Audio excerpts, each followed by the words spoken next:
Cześć, z tej strony Valencianistas z AppGallery.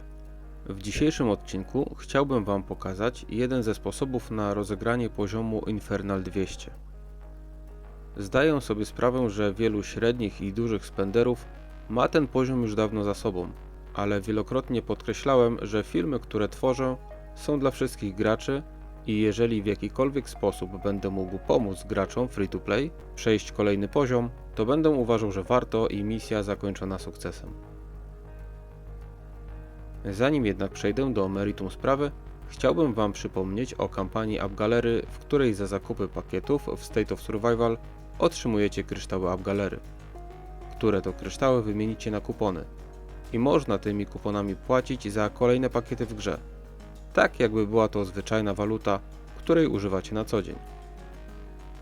Jak zapewne już zauważyliście, żaden z bohaterów drugiej generacji Limitless nie został jeszcze ulepszony do poziomu Limitless.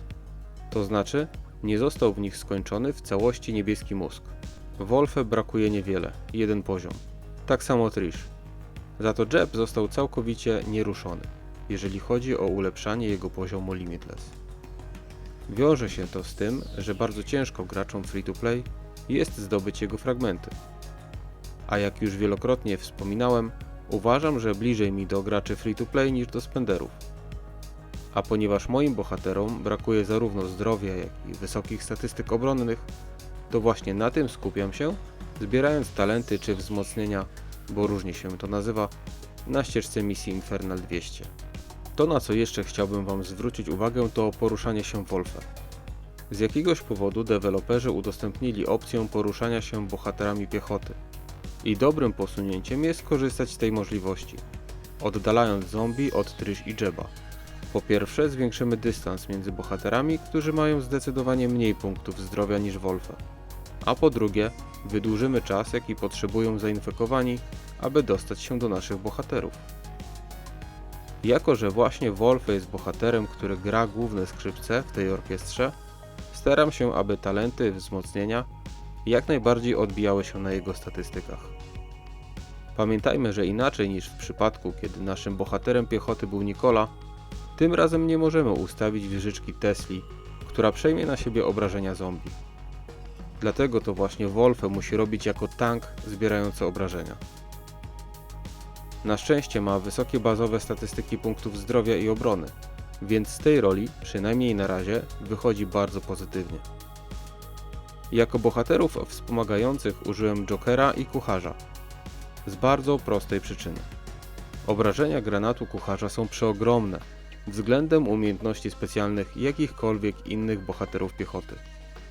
Oprócz tego, granat ma bardzo duży zasięg, więc możemy za jednym razem złapać zarówno biegnące górną ścieżką zombie, jak i te podążające dolną ścieżką. Świetnie sobie radzi z prawie wszystkimi typami zakażonych, po prostu zmiatając ich z powierzchni ziemi za jednym uderzeniem. Dodatkowo ta umiejętność kosztuje tylko 1 punkt energii. Umiejętności Jokera nie trzeba przedstawiać, ale i tak to zrobią. Rzucając swoją pozytywką nie tylko zbiera okolicznych zarażonych, zwabionych jej dźwiękiem, ale też sprawia, że wpadają w szał, atakując siebie nawzajem. Przyznam szczerze, że nie znam drugiego tak użytecznego bohatera wspomagającego. Joker po prostu wymiata.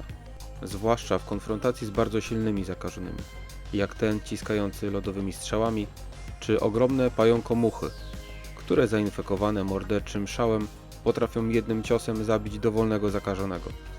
Bez znaczenia, czy jest on słaby, czy jest on jednym z bossów, na których natrafimy. Udało mi się odkryć jeszcze jeden zabójczy duet bohaterów wspomagających, ale bardziej przydają się oni do misji fabularnych. Pokażę Wam ich niedługo, bo wymiatają niczym gwiazdy rocka, więc nie powinni siedzieć w ukryciu. Niemniej jednak dziś jeszcze podtrzymam Was w niepewności. Nie jestem pewien, czy to jest tylko moje odczucie, ale grając x-setną próbę zauważyłem pewną zależność. Talent, wzmocnienie na poziomie 3 dają jakby ukryty bonus. Nie zrozumcie mnie źle, ale wydaje mi się, że po osiągnięciu 3 poziomu jakiegoś talentu zyskuje on trochę więcej niż jest to określone na kartce z bonusem, który otrzymaliśmy. Dlatego tak często na moich wideo możecie znaleźć małą liczbę bonusów, bo staram się maksymalizować wzmocnienia statystyk, które dają. Podsumowując, Joker, kucharz i wzmocnienia dla Wolfa. Na dziś to tyle. Powodzenia w Hero Challenges. Do zobaczenia. Cześć!